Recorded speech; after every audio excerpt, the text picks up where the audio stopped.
हमारे चैनल को सब्सक्राइब नहीं किया है तो परमाज के चैनल को सब्सक्राइब कर लीजिए, साथ ही बेल आइकन का बटन दबा लें ताकि लाइव आने पर आप लोगों के पास नोटिफिकेशन पहुंच जाए। तो शेयर करना ना भूलें, जल्दी से शेयर भी कर दीजिए अपने अपने ग्रुपों में ताकि अधिक से अधिक लोग हमारे चैनल से जुड़ सकें। और लाइक तो कर ही देते हैं, एक बार फिर से लाइक कर दीजिए सभी लोग। जितने लोग नए हैं अभी तक लाइक नहीं किया है, सब्सक्राइब नहीं किया तो सब्सक्राइब भी कर लीजिए।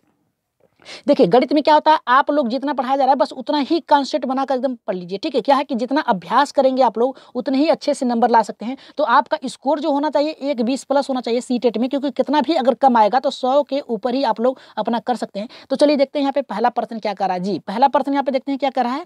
देखिए पहला प्रश्न ये कर रहा है कि गणित का ज्ञान प्राप्त करना यहाँ पे करा है करने वाला व्यक्ति के लिए भावनाओं के प्रवाह में आकर नियम विरुद्ध कार्य करना, यानी नियम के विरुद्ध, याद रखिएगा नियम के विरुद्ध कार्य करना अनुकूल नहीं होता है। देखिए गणित जो विषय है वो आपके नियम पर आधारित चलता है, सूत्र पे आधारित होकर चलता है, ठीक है। आगमन विधि पे आधारित होकर चलता है, निगमन, इन दोनों पे होकर चलता है। तो यहाँ पे करा है कि यह कथन यहाँ पे गणित के किस मूल्य को संबंधित करता है, यानी संबंधित है, यानी किससे।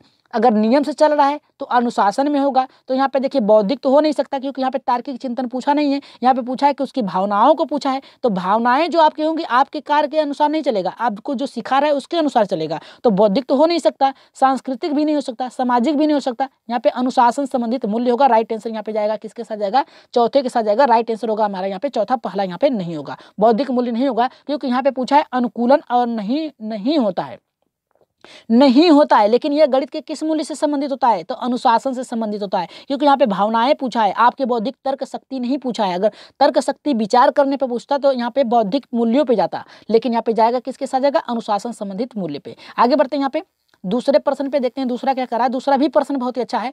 कह रहा है कि प्रयोगशाला विधि निम्न में से किस सिद्धांत पर आधारित। देखिए क्या कहा है, प्रयोगशाला, यहाँ पे क्या कहा है, प्रयोगशाला विधि की बात किया है। करके सीखने पे, देखकर और सुनकर सीखना, यहाँ पे करा समझकर और यहाँ पे सुनकर सीखना। तीसरा करा है कि देखकर लिखना सीखना। तो राइट आंसर यहाँ पे क्या जाएगा, जल्दी से कमेंट करिए इसका। तो जी जल्दी से यहाँ पे कमेंट करिए। आप लोगों को पता है कि देखिए प्रयोग जो होता है आप जब तक कार्य नहीं करेंगे, जब तक उस पर विधि विधान के अनुसार नहीं चलेंगे, सूत्र के अनुसार नहीं चलेंगे, यानी आपको खुद करना पड़ेगा। तो राइट आंसर यहाँ पे किसके साथ जाएगा, पहले के साथ जाएगा, करके सीखना। सबसे उचित तरीका है करके सीखना। जितना करके सीखेंगे, जितना बालक करके सीखेगा उतना उसके लिए उपयोगी होगा। तो राइट आंसर यहाँ पे किसके साथ जाएगा, यहाँ पे करके सीखने से। तो राइट आंसर पहला होगा। आगे बढ़ते हैं यहाँ पे तीसरे प्रश्न पे देखते हैं। तीसरा हमारा यहाँ पे क्या करा है, देखिए तीसरा प्रश्न भी बहुत ही अच्छा है। यहाँ पे तीसरा प्रश्न ये करा है हमारा कि निम्नलिखित में से कौन सा स्वर क्रियात्मक पक्ष से संबंधित है, संबंधित नहीं है। यहाँ पे देखिए नहीं की बात किया, याद रखिएगा किससे, यहाँ पे कहा है कि पक्ष से, किसके, स्वर क्रियात्मक। तो पहला करा है उत्तेजना, दूसरा करा है आदत या कौशल, तीसरा करा है ज्ञान, चौथा करा है कि समायोजन। तो राइट आंसर यहाँ पे तीसरे का क्या जाएगा, जल्दी से यहाँ पे करिए।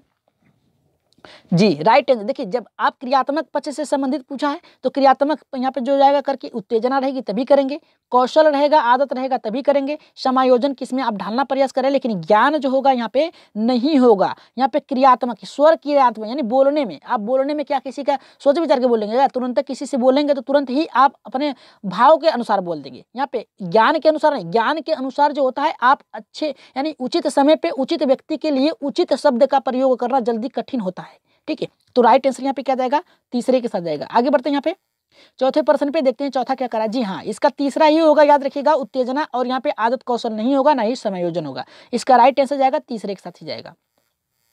आगे बढ़ते हैं यहाँ पे चौथे प्रश्न पे देखते हैं। चौथा क्या कह रहा है, चौथा भी बहुत ही अच्छा प्रश्न है। यहाँ पे कह रहा है कि एक शिक्षक अपनी कक्षा के छात्रों को शैक्षिक भ्रमण हेतु यहाँ पे शॉपिंग मॉल में ले जाता है, उसकी इस क्रिया का प्रमुख उद्देश्य क्या होता है। अब देखिए यहाँ पे क्या कहा है, पहला जोड़ घटाना व गुणा के यहाँ पे प्रत्ययों को स्पष्ट करना, दूसरा करा है कि छात्रों को विभिन्न वस्तुओं के मूल्य से परिचित कराने, यहाँ पे तीसरा करा है कि बाजार में सैर कराना, चौथा करा है गणित को व्यवहारिक जीवन से जोड़कर गणितीय संक्रियाओं को समझाना।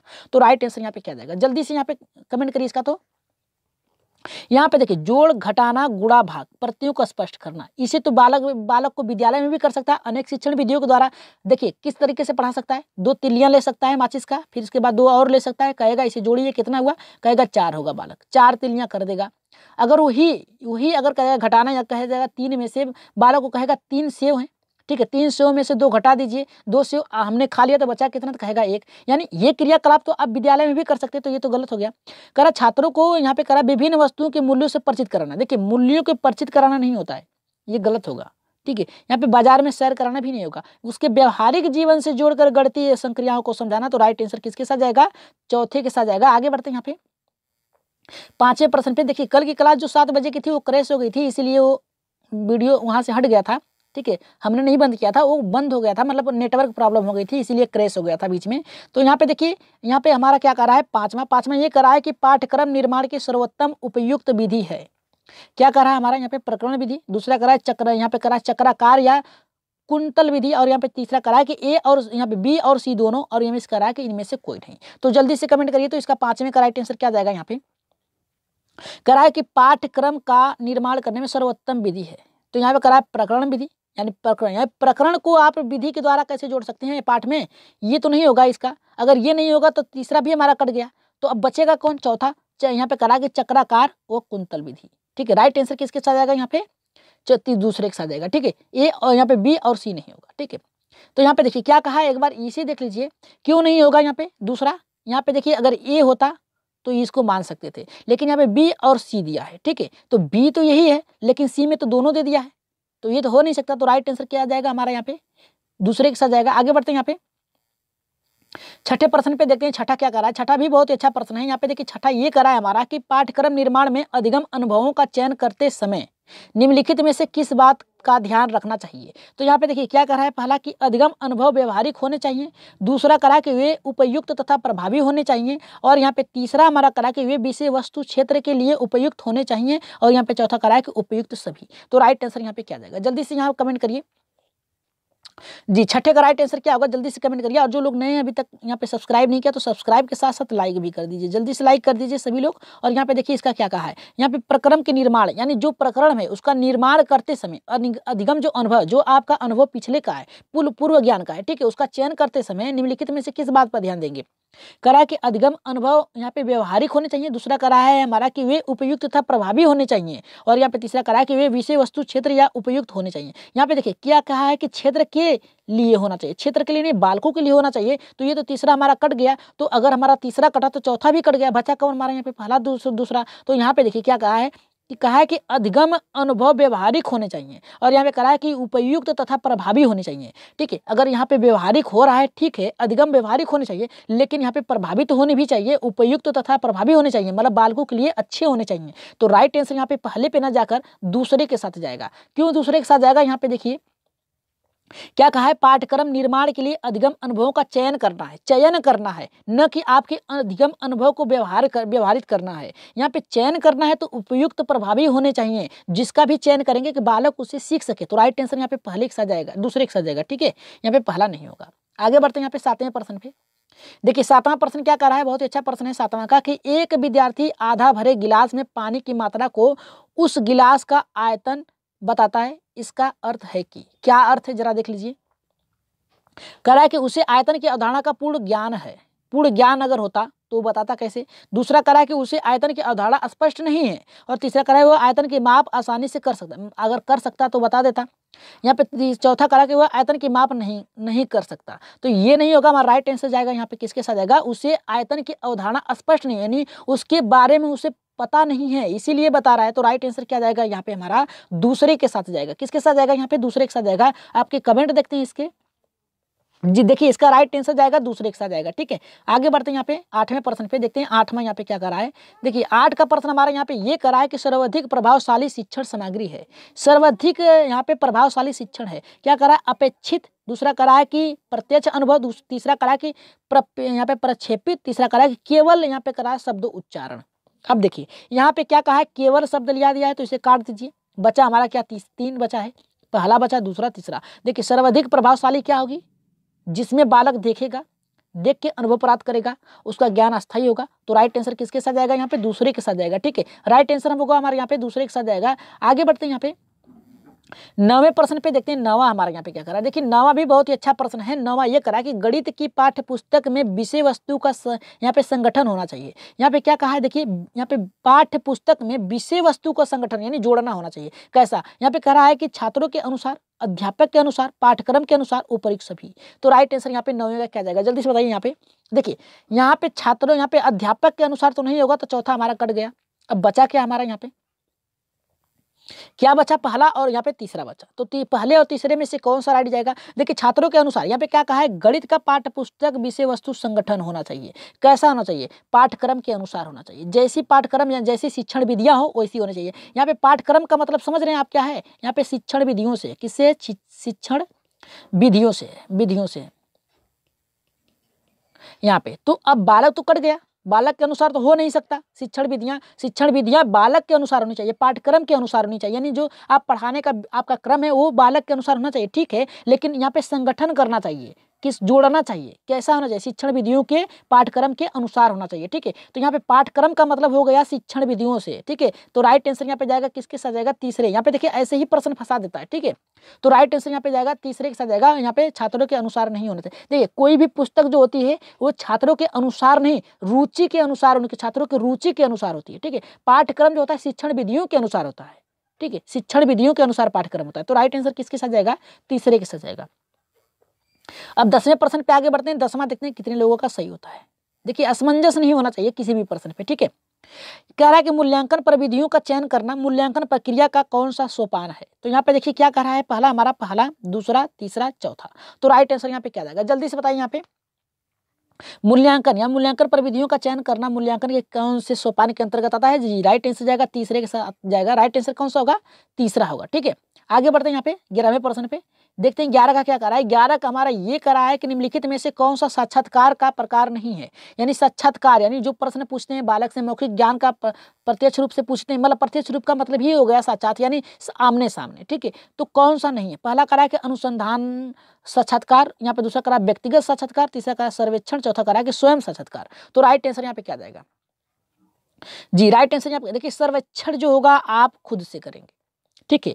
सर्वेक्षण जो होगा आप खुद से करेंगे। निरीक्षण में से देखना होता है, सर्वेक्षण में से होता है बाद में देखना, ठीक है, बाद से करना। तो यहाँ पे अनुसंधान में जब बालक उपस्थित होंगे तो किसी भी कार्य प्रयोगों को करेंगे तो वो उसके अनुसार ही जाएगा, ठीक है। और यहाँ पे व्यक्तिगत साक्षात्कार एक दूसरे से, यानी देखिए मतलब हो सकता है ना कि देखिए अनुसंधान में आप सभी को ले सकते हैं, एक साथ ले सकते हैं, लेकिन व्यक्तिगत में ही प्रैक्टिकल जो होता है आपका व्यक्तिगत रूप पे होता है, यानी एक एक करके सबसे पूछा जाता है। तो यहाँ पे पहला दूसरा तो हो गया, बचा कौन हमारे यहाँ पे? तीसरा। तो तीसरा राइट आंसर जाएगा। स्वयं साक्षात्कार कभी कोई अपना कर सकता है क्या? नहीं कर सकता है। यहाँ पे देखिए ये कहा है कि स्वयं साक्षात्कार मतलब अपने से ही अपना इंटरव्यू कर लेना, अपने से ही प्रश्न पूछ के अपने ही उत्तर दे देना, ये हो सकता है क्या? नहीं हो सकता है। तो राइट आंसर क्या जाएगा यहाँ पे हमारा? यहाँ पे जाएगा किसके साथ जाएगा? यहाँ पे सर्वेक्षण के साथ जाएगा, ठीक है। आगे बढ़ते हैं। यहाँ पे आगे बढ़ते हैं 12वें प्रश्न पे। देखिए 12 का क्या करा, इस पे देखिए डाउट नहीं होना चाहिए। इसका मतलब ये समझाने का एक तरीका था, ये समझाने का ये तरीका था हमारा यहाँ पे कि यहाँ पे साक्षात्कार, यहाँ पे स्वयं साक्षात्कार मतलब क्या है कि दो लोग भी हो सकते हैं, खुद से हो सकता है लेकिन खुद से प्रश्न नहीं होता, व्यक्तिगत भी हो सकता है, अनुसंधान में भी हो सकता है, लेकिन सर्वेक्षण में नहीं हो सकता। साक्षात्कार का प्रकार नहीं है तो यही सर्वेक्षण आपका नहीं होगा। आगे बढ़ते हैं। यहाँ पे 12 प्रश्न पे देखते हैं 12 का क्या करा है। देखिए 12 का ये करा है हमारा कि उपलब्धि परीक्षण व नैदानिक परीक्षण में अंतर होता है। क्या होता है? यहाँ पे पहला करा है उद्देश्यों का, कठिनाई स्तर का, प्रक्रिया का, इनमें से कोई नहीं। तो 12 का राइट आंसर क्या जाएगा? जल्दी से बताइए। जी यहाँ पे राइट आंसर जाएगा उद्देश्यों का होता है। किसका होता है? उद्देश्यों का होता है। एकदम करेक्ट आपका आंसर जा रहा है, एकदम करेक्ट जा रहा है। यहाँ पे पहले के साथ जाएगा, ठीक है, उद्देश्यों का होता है। आगे बढ़ते हैं 13वें प्रश्न पे। 13 का प्रश्न देखते हैं क्या करा है हमारा। 13 का भी बहुत ही अच्छा प्रश्न है कि निम्न में से कौन सा नैदानिक परीक्षण का उद्देश्य नहीं है। नैदानिक परीक्षण का उद्देश्य नहीं है। पहला करा है पिछड़े बालकों की पहचान करना, गणित विषय की अध्यापन प्रक्रिया में सुधार करना, तीसरा करा है कि गणित संबंधित विशिष्टताओं व समस्याओं का पता लगाना, और यहाँ पे चौथा करा है कि शिक्षक की कार्य कुशलता का पता लगाना। तो 13 का क्या जाएगा? यहाँ पे नहीं की बात क्या याद रखिएगा। तो बालकों की देखिए, बालकों की यहाँ पे पिछड़े बालकों की पहचान करना आप नैदानिक के द्वारा कर सकते हैं, यानी परीक्षण के द्वारा कर सकते हैं कि कौन से बालक की क्या कठिनाई है, क्या उसका उपचारात्मक कार्य होना चाहिए। यहाँ पे अध्ययन अध्यापन सुधार करना ये भी हो सकता है। करा कि गणित संबंधित विशिष्टताओं समस्याओं का पता लगाना कि कौन सी कमजोरी है बालकों में, ये भी सही है, पहला भी सही है, तीसरा भी सही है। तो बचा हमारा कौन सा? चौथा। यहाँ पे शिक्षक की कार्य कुशलता का पता लगाना, कार्य कुशलता का नहीं होगा। राइट आंसर जाएगा यहाँ पे किसके साथ जाएगा? यहाँ पे चौथे के साथ जाएगा। नैदानिक परीक्षण पूछा है, ठीक है। अब चौथे प्रश्न पे आगे बढ़ते हैं। यहाँ पे सॉरी यहाँ पे 14वें प्रश्न पे। 14 का हमारा यहाँ पे देखिए क्या करा है। 14 का ये करा है राष्ट्र का निर्माता किसे कहा जाता है, ठीक है। यहाँ पे किसे कहा जाता है? राष्ट्र का निर्माता किसे कहा जाता है? पहला करा विद्यार्थी को, अध्यापक को, प्रधानाध्यापक को, यहाँ पे सभी को। तो राइट आंसर यहाँ पे क्या जाएगा? जल्दी से कमेंट करिए इसको। तो राष्ट्र का निर्माता कहा है, ठीक है। राष्ट्र का निर्माता मतलब आपके देश। अब देखिए एक आप बात करते हैं, देखिए बालक हैं, इन्हें भविष्य समझा जाता है, लेकिन इनके भविष्य को संवारता कौन है? शिक्षक, कौन संवारता है? शिक्षक। तो अब बताइए कि यहाँ पे राष्ट्र का निर्माता कौन हुआ? छात्र हुआ या फिर शिक्षक? तो राइट आंसर किसके साथ जाएगा? यहाँ पे अध्यापक के साथ जाएगा। ठीक है, अध्यापक को, क्योंकि यही आपके ज्ञान का निर्माण करता है, आपकी सोच को विकसित करता है, आपको उस ऊंचाइयों तक पहुंचाता है। यहाँ पे अध्यापक जाएगा। राष्ट्र का निर्माता कौन है? अध्यापक है। ठीक है, यहाँ पे राइट आंसर यहाँ पे पहला नहीं होगा, जाएगा किसके साथ जाएगा? दूसरे के साथ जाएगा। प्रश्न ये बहुत ही अच्छा है, इंपॉर्टेंट, वेरी इंपॉर्टेंट लगा लीजिए सर। ठीक है, यहाँ पे वेरी इंपॉर्टेंट लगा लीजिए, टैग नहीं चल रहा है, यहाँ पे हैशटैग भी लगा लीजिए। ठीक है, ये प्रश्न हैशटैग लगा लीजिए। आगे बढ़ते हैं यहाँ पे 15वें प्रश्न पे। 15 का देखते हैं क्या कर रहा है जी। 15 का देखिए क्या कर रहा है यहाँ पे कि भारत में सर यहाँ पे प्रथम रेल किन स्थानों के मध्य चली थी? ये देखिए लास्ट प्रश्न है कि भारत में प्रथम रेल किन स्थानों के मध्य चली थी। पहला करा है मुंबई से नागपुर, दूसरा करा है कि मुंबई से थाने, तीसरा करा है कि दिल्ली से अंबाला, और चौथा करा है कि कोलकाता से हावड़ा। ये प्रश्न आप लोगों के लिए था, तो इसका आंसर आप लोग कहाँ देंगे? कमेंट बॉक्स में देंगे कि प्रथम रेल स्थान चली थी कहाँ पे। मुंबई से नागपुर, मुंबई से थाने, दिल्ली से